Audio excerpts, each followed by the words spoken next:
En 1941, estando de regreso en México, le ofrecieron protagonizar una cinta llamada Ay Jalisco, no te rajes. Pero Jorge Negrete se negó. De ninguna manera él saldría vestido de charro cantando música ranchera. Ese no era su sueño, ya que su ambición en la música era otra. El compositor de las canciones de la película, Jorge Negrete, murió a los 42 años, en la cima del éxito en su carrera artística, y aunque muchos pensarían que logró todo lo que un artista podría desear, la verdad es que jamás pudo concretar uno de sus más grandes sueños. De acuerdo con la escritora Carmen Barajas, durante su juventud, Jorge Negrete conoció a una joven mientras caminaba por las calles del centro histórico del Distrito Federal. Comenzó a seguirla sin que ella notara su presencia, hasta que la joven entró a un apartamento donde Jorge notó que dentro se daban clases de canto. Jorge quiso entrar para no perder de vista a la muchacha, pero en la puerta le dijeron que allí se daban clases de canto, a lo que Jorge replicó: "Yo vengo a tomar clases de canto". José Pearson era el maestro encargado de dichas clases. Lo que comenzó como una vacilada terminó en una recomendación del propio maestro para Jorge, incentivándolo a que encauzara su voz para cantar nada más y nada menos que ópera. Jorge comenzó a estudiar en serio el canto, enamorándose de la carrera y del repertorio operístico que llegó a dominar con gran talento. La estación de radio XETR fue la primera en registrar las primeras melodías de Alberto Moreno, nombre artístico que eligió para lucir su poderosa voz con canciones napolitanas. No obstante, había un problema.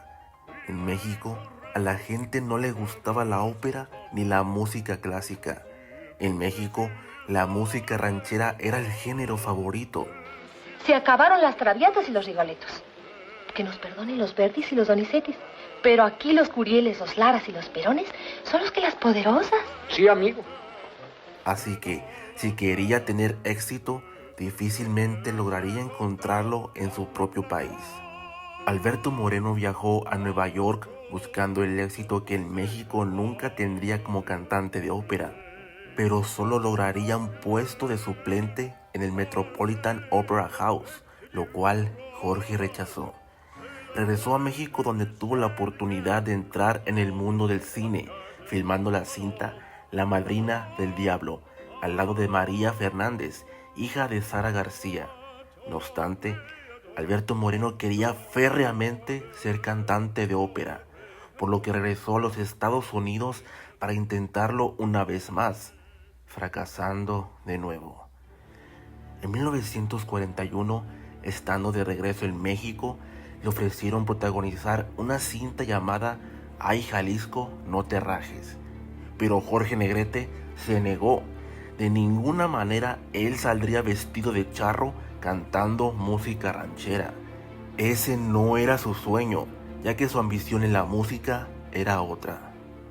El compositor de las canciones de la película, Manuel Esperón, convencido de que Alberto Moreno podía lograr el éxito que buscaba, hizo todo lo posible por convencerlo de hacer la película, mostrándole las canciones que grabaría para que se diera cuenta de que estaban a la altura de sus aspiraciones artísticas, hasta que finalmente, y casi a regañadientes, Alberto Moreno aceptó hacer la película, por lo que Manuel Esperón hizo algunos ajustes a su voz operística para que se ajustara a la música ranchera.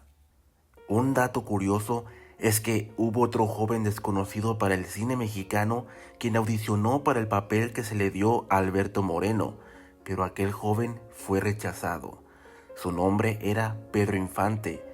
Aquel rechazo le causó una gran desilusión al joven, pues aseguraba que quien protagonizara dicha cinta sería catapultado al estrellato, lo cual efectivamente le sucedió a Alberto Moreno, quien desde entonces y hasta el final de sus días no volvió a quitarse el traje de charro y sería conocido como Jorge Negrete, el charro cantor.